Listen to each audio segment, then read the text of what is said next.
रानी घर में रहकर अपने बच्चों का पालन पोषण करती थी। उसके पास दो बच्चे, एक लड़का और एक लड़की थे। रानी का पति सिलाई करता और सिलाई के चक्कर में अक्सर बाहर ही रहा करता था। कभी कभी जब दुकान में काम कम होता था तो वह घर आ जाया करता था। ज़्यादातर तो वह शहर के बाजार में ही सिलाई की दुकान करता था। रानी घर पर अकेले रहती थी और बच्चों की देखभाल करती थी। रानी का पति बाहर ही रहता, इसलिए वह खुद को बहुत अकेला महसूस करती थी। रानी के घर पर अक्सर उसके पति के चाचा के लड़के का, यानी कि जो उसका देवर लगता था, घर पर आना जाना लगा रहता। देवर का नाम था राजेश, और राजेश किसी न किसी काम के बहाने हमेशा रानी के घर आता जाता रहता। कभी बच्चों के बहाने या कभी कुछ लेने या देने के बहाने। शुरू में तो रानी को कुछ समझ में नहीं आ रहा था। जब वह भी आता, कुछ देर घर पर बैठ कर जाता और बातचीत करता। रानी को पता ही नहीं चला। धीरे धीरे दोनों में बातचीत शुरू होने लग गई और दोनों ने एक दूसरे के नंबर भी एक्सचेंज कर लिए। फिर फ़ोन पर भी बातें होती रहती। रानी का पति अक्सर जब भी उसके पास फ़ोन करता तो उसका फ़ोन हमेशा बिजी ही आता। जब वह कहता कि वह किससे बात कर रही थी तो रानी कहती कि वह अपने मायके वालों से, या किसी न किसी का नाम लगाकर झूठा बहाना बना दिया करती थी। अपने पति को चकमा दे देती थी। पति बेचारा बहुत शरीफ था, वह बहुत ज़्यादा तो नहीं सोचता था, लेकिन रानी अब अपने पति को धोखा देने पर उतर आई थी। वह राजेश के चक्कर में इतनी पड़ गई थी कि अब वह घर और बच्चों पर भी ठीक से ध्यान नहीं दे रही थी। राजेश हफ्ता 15 दिन में एक बार घर आता और एक दो दिन रुककर वापस चला जाता। उसे तो पता ही नहीं था कि आखिर घर में क्या सब चल रहा है। नौबत यहाँ तक आ गई कि वह राजेश देर रात को भी उसके घर आने जाने लगा। आसपास के घरों के लोग देखते थे कि राजेश का उनके घर आना जाना बहुत ज़्यादा ही हो रहा है, लेकिन आखिर वे करते भी तो क्या। रानी का पति तो वहाँ रहता नहीं था जो वह किसी से कुछ कह सके, और फिर दूसरों को किसी के मामले में टांग अड़ाने की क्या ही पड़ी है। रानी शाम को बच्चों को खाना खिलाकर जल्दी कमरे में सुला देती थी। बच्चों को एक कमरे में सुलाकर बाहर से कुंडी लगा देती थी और रात भर रानी और राजेश एक दूसरे कमरे में पूरी रात मस्ती करते। सब कुछ ऐसे ही चलता रहा। कई महीने बीत गए।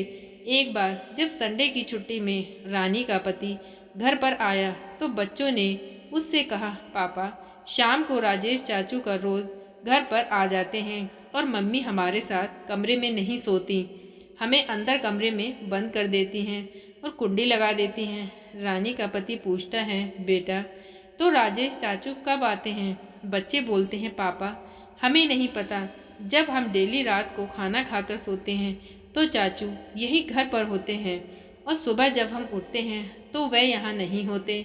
उसने बच्चों की बातों पर ज़्यादा ध्यान नहीं दिया। जब वह घर से बाहर निकला, अपने यार दोस्तों से मिला, तो पड़ोस के उठने बैठने वालों ने भी सभी ने उसको बताया कि रात को राजेश रोज़ उसके घर जाता है और सुबह तड़के ही घर से बाहर निकलता है, और दिनों में भी कई बार उसके घर में आना जाना लगा रहता है। पड़ोसियों ने कहा, ये कुछ ज़्यादा ही हो रहा है, हमें लगता है कि तुम्हें थोड़ा सा इस पर ध्यान देना चाहिए। रानी का पति घर जाकर रानी से पूछता है, रानी क्या मेरे पीछे घर पर कोई आता है? रानी कहती है, नहीं जी, कोई भी तो नहीं आता, बस मैं और बच्चे ही होते हैं। क्यों, क्या हुआ? नहीं, मैं तो बस ऐसे ही पूछ रहा था। देखो रानी, मैं तुमसे बहुत प्यार करता हूँ और जो तुम कहोगी मैं तुम्हारी बात पर विश्वास करूँगा। मैं नहीं चाहता कि मैं किसी के भड़कावे या बहकावे में आकर अपना घर बिगाड़ूं। तुम मुझे सच सच बताओ कि घर पर किसका आना जाना रहता है।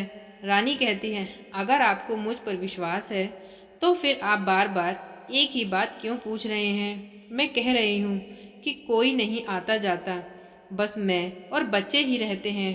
रानी का पति उसकी बात पर विश्वास कर लेता है और फिर अगले दिन वह सुबह तड़के अपनी दुकान के लिए निकल जाता है। वह उसको बोल कर जाता है कि वह अपना और बच्चों का ध्यान रखे। लेकिन इस बार उसके दिमाग में एक साजिश आई थी। वह घर से तो निकलता है, लेकिन वह दुकान पर न जाकर बगल वाले घर में ही छिप जाता है, जहाँ का पड़ोसी उसका खास दोस्त था। वह सोचता है कि वह एक बार खुद वहाँ सारी चीज़ें अपनी आंखों से देखना चाहता है, ना कि किसी के कहने पर अपने घर में कोई आग लगाना या क्लेश करना चाहता है। वह 2 दिन उस घर में रुकता है। वह देखता है कि दिन में कम से कम 2-3 चक्कर राजेश के लग जाते हैं, और शाम को जैसे ही अंधेरा होने वाला होता है तभी वह उस घर में जाता है।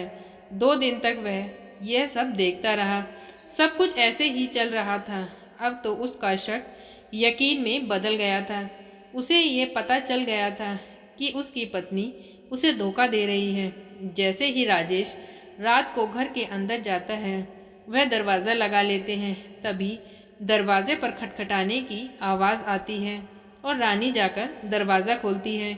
उसे ज़रा भी इस बात का अंदाज़ा नहीं था कि दरवाजे पर उसका पति ही होगा। जैसे ही दरवाज़ा खुलता है, उसकी आंखें फटी की फटी रह जाती हैं। गुस्से में आकर उसका पति उसकी गर्दन पकड़ लेता है और कहता है, मैंने तुम पर खुद से भी ज़्यादा विश्वास किया और तुमने मेरे साथ कितना बड़ा धोखा किया। तुम औरत कहलाने के लायक नहीं हो, औरत के नाम पर कलंक हो। तुमने पत्नी होने के साथ साथ एक माँ के रिश्ते को भी गाली दी है। डर के मारे राजेश वहाँ से भाग जाता है। तभी उसके पड़ोसी घर में आ जाते हैं और वह दोनों को बिठाकर बात करते हैं। वे कहते हैं, अपना घर बिगाड़ने में कुछ नहीं है, तुम दोनों आपस में बैठकर बात करो। तुम्हारे 2 बच्चे हैं, उनके बारे में भी तो सोचो। चीखने चिल्लाने से तो कुछ नहीं होगा। राजेश उससे कहता है, इससे कह दो अगर इसे मेरे साथ रहना है तो उसे उस आदमी को इस घर में कभी नहीं आना चाहिए। रानी को कुछ समझ में नहीं आया और वह अपने पति से कहती है कि अब कभी राजेश से नहीं मिलेगी और कभी उसे घर में आने नहीं देगी। अब उसका पति शहर की दुकान छोड़कर घर में ही सिलाई करने लगा। वह अपनी सिलाई की मशीन घर में ही ले आया था। रानी हमेशा ही उसकी नज़रों के सामने ही रहती। रानी तो उसकी नज़रों के सामने थी, पर उसका दिल तो कहीं और ही था। वह राजेश के प्यार में इतनी पागल हो चुकी थी कि उसे अपने पति और बच्चे कुछ भी दिखाई नहीं दे रहा था। वह छिपकर फ़ोन पर उससे बात किया करती थी। उसके पति को लगने लगा था कि अब शायद वह अपने परिवार, अपने पति और अपने बच्चों की खातिर सुधर गई है, पर ऐसा तो बिल्कुल भी नहीं था। और अंत में ये हुआ कि वह राजेश के साथ अपने पति और बच्चों की परवाह किए बिना घर छोड़कर भाग गई। मैं ये कहना चाहती हूँ कि जब कोई औरत चरित्रहीन हो जाती है तो उसे कोई भी सीमा लांघने में शर्म नहीं आती। एक कहावत है ना कि नंगे का कोई क्या बिगाड़ सकता है, कुछ नहीं बिगाड़ सकता, क्योंकि ऐसी औरत शर्म और इज्जत को पहले ही छोड़ देती है। ऐसी औरतें समाज के लिए एक बहुत बड़ा धब्बा हैं जो समाज को दूषित करती हैं। तो दोस्तों, ये थी इतनी सी थी कहानी। आज की कहानी आपको कैसी लगी प्लीज़ कमेंट करके बताएं। प्लीज़ वीडियो को लाइक करें, चैनल को सब्सक्राइब करें। Thank you.